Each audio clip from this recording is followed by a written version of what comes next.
Netflix latest web series చిక్కుల్లో పడింది. హిందువుల మనోభావాలు దెబ్బతీసేలా ఉన్న ఈ సిరీస్పై నిషేధం విధించాలంటూ ఢిల్లీ హైకోర్టులో పిల్ దాఖలైంది. అటు సోషల్ మీడియాలోనూ నెట్ఫ్లిక్స్పై ప్రేక్షకులు మండిపడుతున్నారు. బాయ్కాట్ నెట్ఫ్లిక్స్ ట్యాగ్ కూడా ట్రెండ్ అవుతోంది. అసలు విషయం ఏంటంటే 1999లో ప్రపంచవ్యాప్తంగా కాందహార్ హైజాక్ ఉదంతం సంచలనం సృష్టించింది. ఈ ఘటన నేపథ్యంలో IC 814 ది కాందహార్ హైజాక్ అనే వెబ్ సిరీస్ రూపొందింది.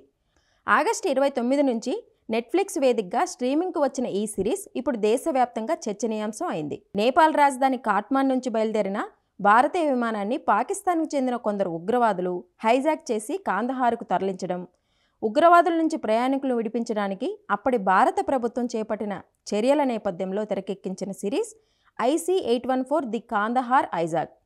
ఈ సిరీస్లో విజయ్ వర్మ, నసీరుద్దీన్ షా, అరవింద్ స్వామి వంటి వాళ్ళు కీలక పాత్రల్లో నటించారు. అయితే నాడు విమానాన్ని హైజాక్ చేసిన ఉగ్రవాదుల పేర్లను ఈ సిరీస్లో బోలా శంకర్, బర్గర్, డాక్టర్ అనే పేర్లతో చూపించారు. దీనిపై సోషల్ మీడియాలో విమర్శలు వచ్చాయి. ప్రేక్షకుల్ని తప్పుదోవ పట్టించేలా కావాలనే ఉగ్రవాదుల పేర్లను మార్చారని నెటిజన్స్ ఆగ్రహం వ్యక్తం చేస్తున్నారు. బాయ్కాట్ నెట్ఫ్లిక్స్ అనే హ్యాష్ ట్యాగ్ను ట్రెండ్ చేశారు. గతంలో నెట్ఫ్లిక్స్ రిలీజ్ చేసిన వివాద సినిమాల క్లిప్స్ను కూడా జత చేస్తూ తీవ్ర స్థాయిలో మండిపడుతున్నారు.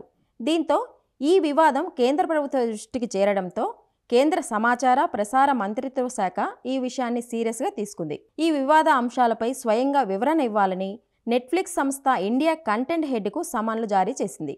అయితే పేర్లు మార్చడం వెనుక దురుద్దేశం ఏమీ లేదని, విస్తృతంగా పరిశోధన చేసిన తర్వాతే ఈ స్క్రిప్ట్ను రూపొందించామని, హైజాగ్ ఆపరేషన్ సమయంలో భారత ఇంటెలిజెన్స్ వర్గాలకు అనుమానం రాకుండా ఉగ్రవాదులు తమ పేర్లు మార్చుకుని పిలుచుకునేవారని ఈ సిరీస్ దర్శకుడు అనుభవ్ సిన్హా ట్విట్టర్ ద్వారా వివరణ ఇచ్చాడు. మరోవైపు ఇదే అంశంపై ఢిల్లీ హైకోర్టులోనూ పిల్ దాఖలైంది.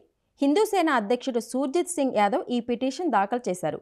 ఈ సిరీస్కు CBFC ఇచ్చిన సర్టిఫికేట్ రద్దు చేసి వెంటనే సిరీస్ను నిషేధించాలని కేంద్ర, మహారాష్ట్ర ప్రభుత్వాలకు ఆదేశాలు జారీ చేయాలని ఆయన పిటిషన్లో కోరాడు.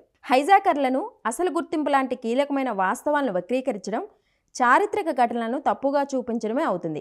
అంతేకాదు ఇదొక తప్పుడు సంప్రదాయానికి తెరతీస్తుంది. ఇది ప్రజల్లో మరింత తప్పుడు సమాచారాన్ని స్ప్రెడ్ చేయకుండా వెంటనే కోర్టు జోక్యం చేసుకోవాలని పిటిషన్లో సూర్జిత్ సింగ్ కోరారు.